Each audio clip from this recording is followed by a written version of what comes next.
Madam আপনার order. Mona তুমি কি ব্যাপার মোনা, কে আসছে? কি ব্যাপার, তোমরা কি দুইজন দুইজনের চেনো?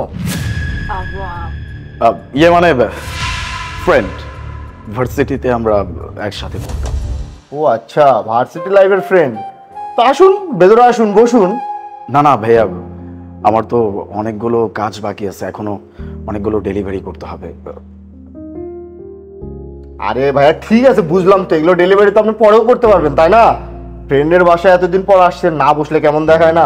আসুন ভেতরে আসুন। মোনা, তুমি কিছু বলছো না কেন? ঠিকই তো বলছে, আসলে ওর তো অনেক কাজ বাকি আছে, এখন যদি বসে তাহলে তো দেরি হয়ে যাবে, পরে আরেকদিন আসবে না। আর তুমিও না, দেখি ভাইয়া আসুন তো, আপনি ভেতরে আসুন।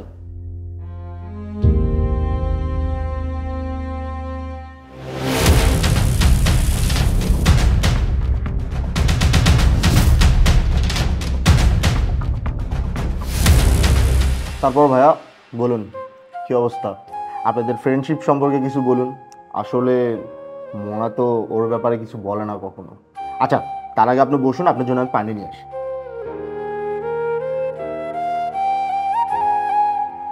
আলিফ, আমি আমি তোমাকে বুঝিয়ে বলতেছি, মানে আমি না, মানে যে তোমার ফিনান্সিয়াল ক্রাইসিস, তারপরে মানে সব কিছু মিলিয়ে না আমি আসলে তোমার সাথে হ্যাপি ছিলাম না।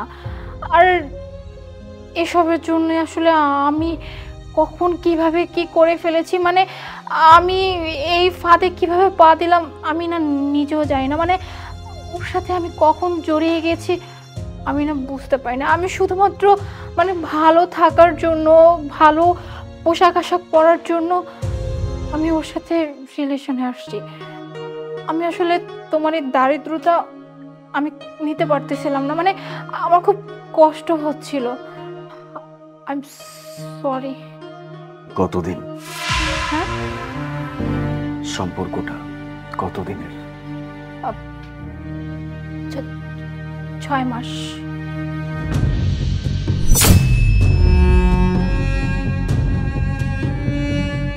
তারপর ভাইয়া আপনাদের ফ্রেন্ডশিপ সম্পর্কে কিছু বলুন। কতদিনের ফ্রেন্ডশিপ, কিভাবে পরিচয় হলো? ওই যে বললাম, ভার্সিটির বন্ধু, ভার্সিটিতে একসাথে পড়াশোনা করতাম, 4-5 বছর একসাথে থাকতে থাকতে অনেক ভালো লেগে গেছিল, বলতে পারেন যে ভালোবেসে ফেলছিলাম, বিয়েও করতে চাইছিলাম। সেটার কপালে মেলে নাই, সবার কপালে তো সবকিছু থাকে না। আমার ক্রাইসিস, পড়াশোনা ঠিকভাবে চালাইতে পারি নাই, কোনো জব ম্যানেজ করতে পারি নাই। এই যে দেখতে পারতেছেন না, এখনো ডেলিভারি বয়ের চাকরি করতেছি। That's it. বাহ, তাকে আপনি বিয়েও করতে চাইছিলেন, অথচ মনে তো আমাকে কিছুই বলে নাই। ভাইয়া আজকে তাহলে আমি উঠি, হ্যাঁ, অনেকক্ষণ সময় আপনাদের সাথে কাটাইলাম, আমি যাই, আমার অনেকগুলো কাজ বাকি আছে। Thank you. তোমার বন্ধুটা কিন্তু অনেক ভালো, মন অনেক ভালো, মন ফ্রেশ। হ্যাঁ, শোনো না, বলছি কি, অনেকদিন পর ওর সাথে দেখা হলো তো, আমি ওকে একটু এগিয়ে দিয়ে আসি। তুমি থাকো, আমি যাবো আর আসবো। আচ্ছা ঠিক আছে।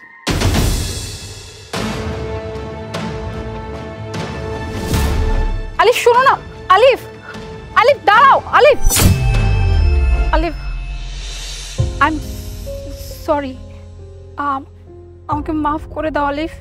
সরি? সরি কেন বলতেছো? মোনা, তুমি আমাকে এমনভাবে সরি বলতেছো, মনে হচ্ছে যে তুমি 2 দিন আগে একটা ভুল করছো, সেটার জন্য তুমি আমার কাছে ক্ষমা চাইতেছো। 6টা মাস যাবত তুমি আমার পিঠ পিছে সব কিছু করে বেড়াইছো, আমি খুনাক্ষরেও টের পাইনি, আর তুমি সেটার জন্য আমাকে সরি বলতেছো। আমার ভালোবাসার কোন জায়গাটাতে কমতি ছিল?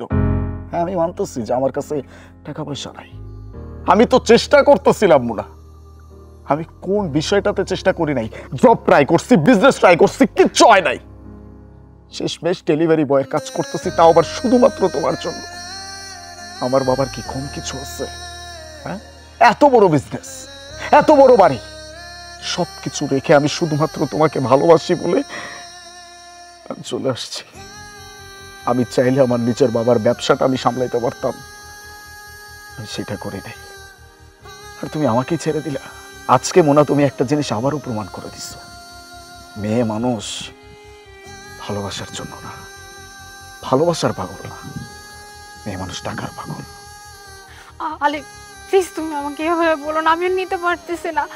আমি আমি স্বীকার করতেছি যে আমি অনেক বড় একটা অন্যায় করছি তোমার সাথে, আমি তোমাকে ধোকা দিচ্ছি। কিন্তু দেখো আলিফ, আমি আমি সব কিছু ঠিক করে ফেলবো, আমি সব কিছু আগের মতো করে ফেলবো। আর ওই যে ওকে মানে আমার বয়ফ্রেন্ড, আমি আমি ওকে ছেড়ে দেবো, ওকে বুঝিয়ে নিয়ে আমি সব কিছু ছেড়ে দিব। আমি তোমার কাছে ফিরে আসতে চাই, আমি তোমার কাছে থাকতে চাই। প্লিজ আমাকে মেনে নাও, প্লিজ আমাকে মাফ করে দাও। সবকিছু ঠিক হয়ে গেছে মোনা, কিচ্ছু আর ঠিক করতে হবে না।